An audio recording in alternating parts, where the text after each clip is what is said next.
అందరికీ నమస్కారం. చూసారా గులాబీ చెట్టు ఎంత చక్కగా పూలు మొగ్గలు తొడిగింది. అలాగే ఈ గులాబీ చెట్టును చూస్తే మీరు షాక్ అయిపోతారు. అసలు 5 కేజీస్ రైస్ బ్యాగ్లో నేను నాటాను. అందులో కూడాను సగానికే మట్టి వేసి, అంటే 3 కేజీస్ వరకు మట్టి ఉంటుంది. కావాలంటే మీరు కూడా చూడండి. అందులోనే చక్కగా పూలు పూయించవచ్చు.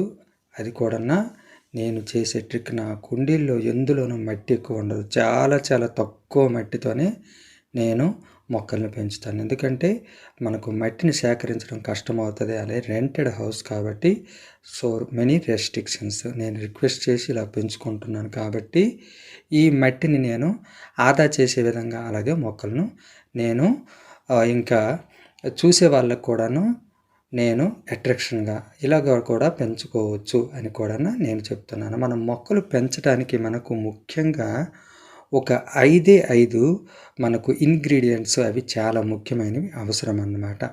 ఇదిగోండి చూసారా, ఈ చామంతి మొక్కల్లో మధ్యలో ఒకటి వచ్చింది.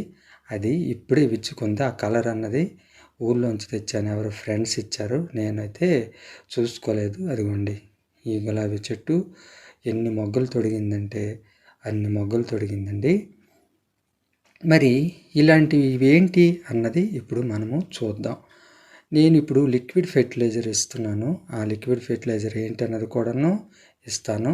వేస్ట్ మెటీరియల్ గార్డెనింగ్ నాది. దేనిని కూడా నేను వేస్ట్ చేయను. ఆ విషయం మీకు తెలుసు. కావాలంటే కొత్త వాళ్ళు ఎవరైనా చూస్తుంటే ఇంకా పాత వీడియోలు చూడండి. ముఖ్యంగా మనకు మొక్కకు సాయిల్ అన్నది ఇంపార్టెంట్ కదండి. ఇదిగోండి ఎండు కొమ్మలు ఎప్పటికప్పుడు మొక్కల నుంచి తీసివేస్తూ ఉండాలండి. సాయిల్ అన్నది ఇదిగోండి ఇందాక చెప్పాను కదా, కొత్తగా మళ్ళీ ఆ చామంతులు ఇది విచ్చుకుందన్నమాట. వేస్ట్ మెటీరియల్ అదే, మనము దేనిని వేస్ట్ చేయకూడదు. ముఖ్యంగా మనకి ఇంపార్టెంట్గా సాయిల్ అన్నది చాలా ముఖ్యం అన్నమాట. ఇదిగోండి ఇలా చామంతి మొక్కలకు కానీ ఏటికి కానీ చిన్న గొంగళి పురుగులు స్టార్ట్ అయ్యేటప్పుడే నాకైతే భయం. కానీ వాటి మీద ఆ ఫీలింగ్లో నేనేం చేశానో నాకే తెలియదు. చేయితో తీసేసాను. ఇలా మీకు చూపిస్తున్నాను. ఇవి తీసి పారేయాలి. ఇదిగోండి ఇందులో నేను ఏమేమి కలిపానంటే అన్ని కడుగు నీళ్ళేనండి. ఏవి మనము యూజ్ చేసుకునేవి వాల్యుబుల్ డబ్బులు ఖర్చు పెట్టేవి కాదు. అన్ని కడుగు నీళ్ళే.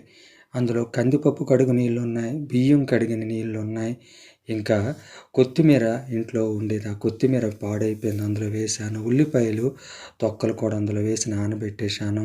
అలాగే మెంతి కూర చూసారా, ఇప్పుడు ఆ కుండీలో గులాబీ కుండీలో మెంతి కూర వేశాను. ఆ మెంతి కూర క్లీన్ చేసిన వాటర్ కూడా దానికి నేను యాడ్ చేశాను. ఇలా ఇంకా చాలా వరకు ఇంట్లో ఉండేవన్నింటినీ నేను అందులో కడిగినవన్నీ వేసేసి డైల్యూట్ చేసి మొక్కలకి ఇచ్చాను. సింపుల్గా అన్ని మొక్కలకి ఇచ్చేసాను. అవి అన్నమాట చక్కగా మనకు మంచిగా మనకు ఎలాగో ఆరోగ్యానికి రకరకాల విటమిన్స్, మినరల్స్, ఫ్యాట్స్, మాంసకృత్తులు ఇలా ప్రతిదీ అవసరమవుతాయో మొక్కలకు కూడాను అలాగేనండి. సమపాలలో సరైన సమయంలో మనము మొక్కలకు అందిస్తే అవి కూడా మనకు చక్కగా పూలనిచ్చి మనకు ఎంతో మానసిక ఆనందాన్ని, కళ్ళకు నయనానందకరాన్ని కలిగిస్తాయండి. మరి ఇది అన్నమాట ఈ వీడియో. మరి మంచి వీడియోతో మీ ముందుకు వస్తాను మళ్ళీ. అప్పటి వరకు హ్యాపీ గార్డెనింగ్. టేక్ కేర్ అండి.